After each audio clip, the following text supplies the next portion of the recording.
Olá, Janice Goldar, psicanalista e alorixá. Mais um momento aqui de leitura, que eu sempre gosto de trazer aqui no canal, sábado, domingo, eu sempre gosto de fazer um vídeo, trazendo algum material literário, algum texto. Eu sempre trago esse aqui, tá?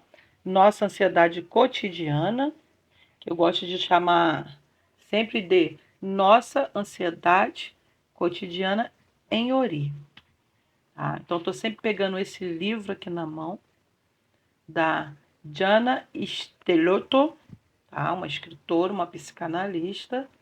E sempre que eu pego aqui uma página, eu pego sempre um material, algo que está aflorado, algo que está transbordando durante a semana, em algum momento, por algumas questões, talvez até particular, minha mesmo, ou às vezes também no atendimento clínico, ou no terreiro. E é legal poder trocar aqui com vocês. Então, vocês não se esqueçam de se inscrever no canal, dar aquele joinha e compartilhar os conteúdos, se você acha interessante, com outras pessoas também que vão gostar de assistir o vídeo. Vamos falar um pouquinho hoje sobre narcisismo, tá? Eu vou trazer aqui o narcisismo em Ori, o narcisismo no Ori do sujeito. Vamos na leitura. Narcisismo. Amar a si mesmo é justo e necessário. O narcisismo é parte importante do desenvolvimento da afetividade. Há um tempo crucial na vida em que vivemos como se o mundo coincidisse conosco, mas é um tempo do qual não temos nem consciência e nem memória. O latente, de fato, não percebe nada além das suas necessidades e vive mergulhado em um narcisismo primário, ou seja, percebe apenas a si mesmo. É muito interessante essa fase narcísica do sujeito. Nós, quando criança, ao crescer, aprenderá a investir sua carga afetiva nos outros, mas deverá guardar para si pelo menos uma parte do afeto inicial. Uma dose moderada de narcisismo é, portanto, necessária. Os problemas surgem quando se exagera, ou seja, quando se permanece demasiado concentrado sobre si mesmo por imaturidade e por medo de enfrentar os outros. Então, chega uma hora que a gente já começa a pegar essa palavra narcisismo e entender, porque as pessoas falam com muita facilidade, tá? De estar se relacionando com pessoas narcisistas, de conhecer pessoas narcisistas, de comportamento narcisista, de personalidade narcisista, de narcisismo do candomblé, narcisismo dos sacerdotes, dos pais santos, e não entender muito bem do que está falando sobre esse narcisismo. Olha que o interessante aqui, o narcisismo primário que nós, quanto sujeito, devemos ter, tá? E essa estrutura tem que ser muito bem elaborada na criança. Isso nos constrói, esse narcisismo nos constrói, tá? É se perceber, é quando a criança ela começa a se perceber, tá bom? Nós, sujeitos, começamos a nos perceber. Chega uma fase, o sujeito ele começa a aprender e investir sua carga afetiva nos outros, tá? Mas deverá guardar para si pelo menos uma parte do afeto inicial. Então, se o sujeito ele já começa, tá, a investir em uma outra pessoa, a libido, né, o interesse, ele começa a não olhar mais para si. Então, aqui, ó, se ele guarda um pouco, tá, de afeto, uma parte, né, uma parcela de afeto por si, e ele também se permite aí investir no outro, vai estar equilibrado. Ele vai exercer um narcisismo, que é esse autoafeto, uma parte de autoafeto, de autocuidado, de autoamor, mas também investir sua libido no outro, no objeto, viver, seguir. Narciso é certamente um pastorzinho mais caluniado da mitologia. Conta-se que, ao ver-se espelhado em uma fonte, achou-se belíssimo e encantado com o próprio rosto. Não conseguiu mais parar de se contemplar até cair na água e se afogar. A verdade é que o pobrezinho vivia em uma montanha rodeada apenas por suas ovelhas. Não havia ninguém que olhasse para ele, que fizesse sentir-se apreciado, considerado ou estimado. Isolado lá em cima, Narciso não tinha nem mesmo a consciência de existir. E quando se viu refletido na água, ficou encantado, não só com sua beleza, mas porque pela primeira vez descobriu que existia, tá? Pastorzinho, né? Caluniado na mitologia, essa questão das pessoas falarem, né, muito mal de personalidade narcisista, falarem muito mal, né, de estado narcísico patológico, né? Então aqui esse mito, tá, de Narciso, como eu falo para vocês que nós, sujeito, nos construímos a partir do mito, tá? E eu gosto muito da mitologia africana, que no caso aqui do Narciso não é essa, mas se a gente pegar, tem algum Itã, tem algum orixá ali que vai fazer uma analogia com o Narciso aqui, com o pastorzinho, e ver que nós nos construímos, né? Nós nos vemos através do mito. E aqui, tá? Quando nasce essa linguagem de personalidade narcísica, né? O Freud fala muito, né? Primeiro narcisismo, né? Das fases das estruturas narcísicas do sujeito, vem muito em cima desse mito. Só que aqui, olha, o Narciso, o pastorzinho, ele vivia sozinho numa montanha no meio, né, de ovelhas. Ele era um pastor, né? Ele era um tocador, um cuidador de ovelhas. E ele não se via, ele não conseguia se ver. Quando ele se viu no espelho d'água, ele ficou encantado, né? A ponto de querer entrar para dentro de si e se afogou. Então, é pensar que um narcisista patológico, ele chega nesse lugar, né, de se afogar. Mas esse afogamento, ele não seria no espelho d'água. Seria na necessidade tão grande, né, de se espelhar-se, de se ver refletido no outro, tá? Que ele investe tanto sobre si a ponto de não ter empatia, né, de enxergar o outro, é que existe o afogamento. E esse afogamento vai ser sempre do outro que se permite ficar na mão de um sujeito narcisista, tá?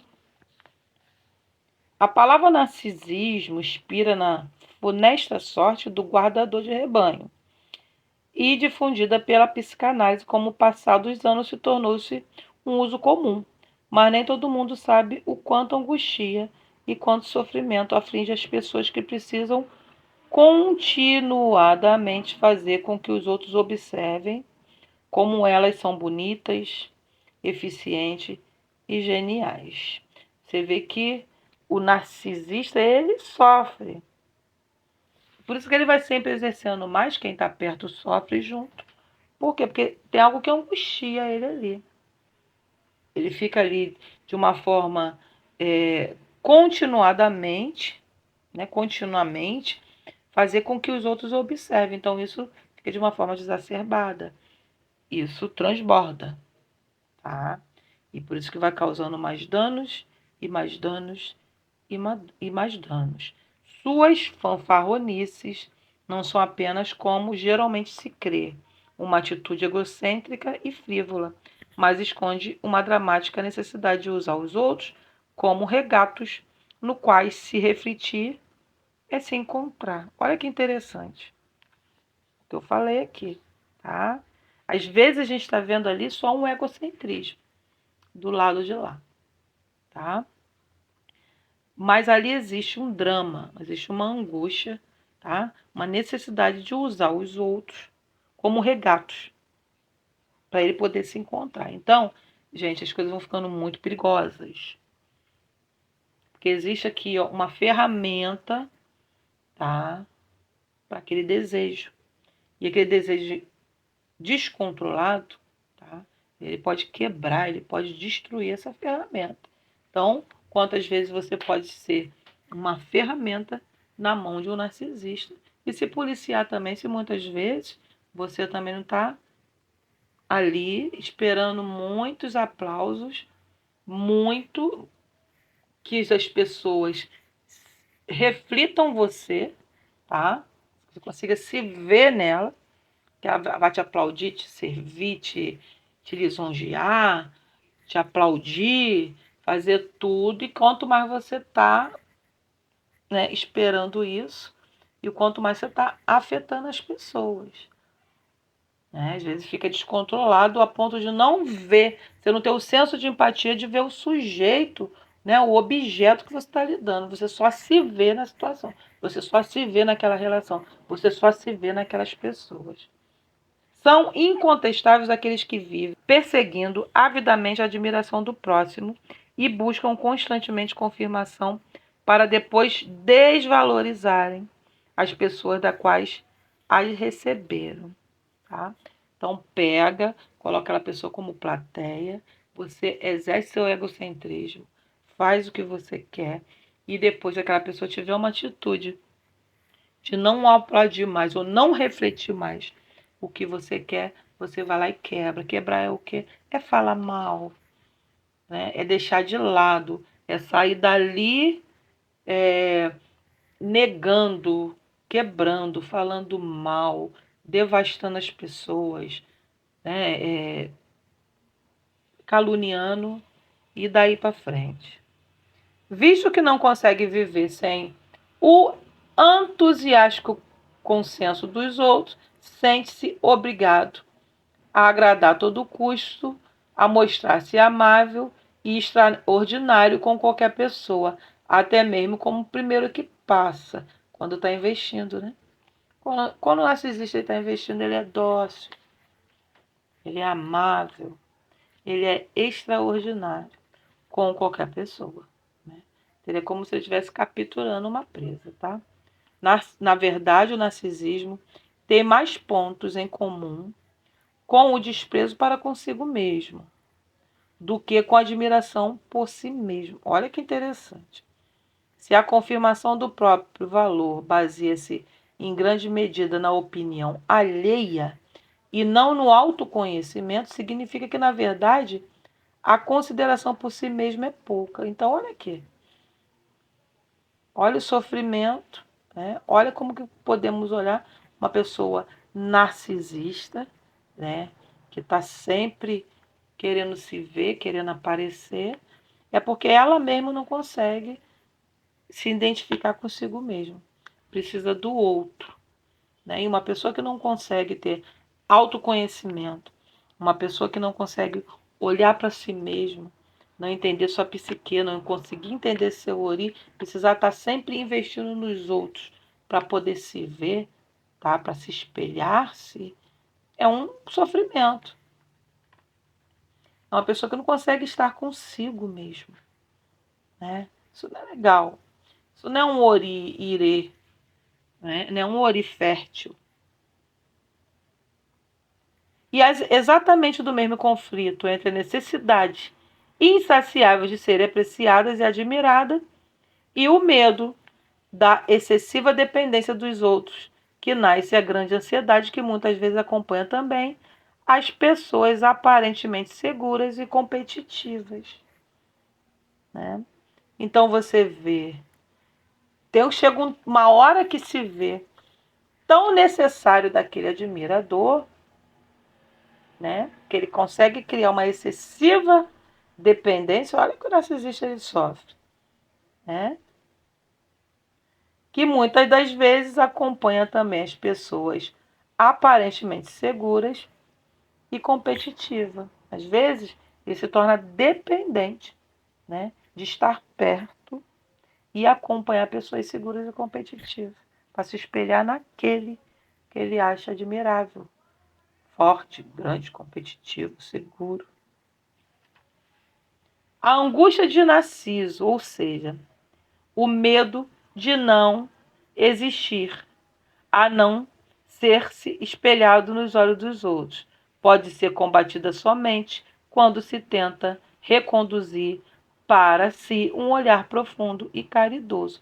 Então eu reformulo aqui, volto a essa fala, volto aqui a esse parágrafo dizendo o seguinte, ó: a angústia de um ori narcisista, ou seja, o medo de não existir, não ser espelhado nos outros, não ser visto nos olhos dos outros, pode ser combatida somente quando se tenta reduzir para si um olhar profundo e caridoso. É verdade que quem vive em uma sociedade precisa ser reconhecido pelas pessoas que o rodeiam, mas é verdade também que sempre se tratará de falso reconhecimento, caso não seja acompanhado de uma concreta e saudável apreciação do próprio valor.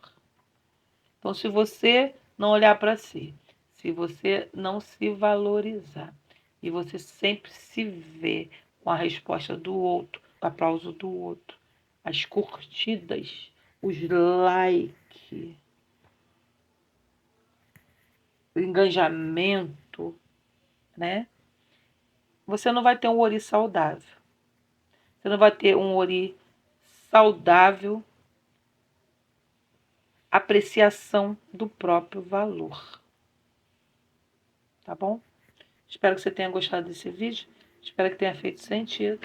E se você gostou, dá um like, dá um joinha e compartilha com alguém que precisa entender um pouquinho esse estado e esse ori narcisista.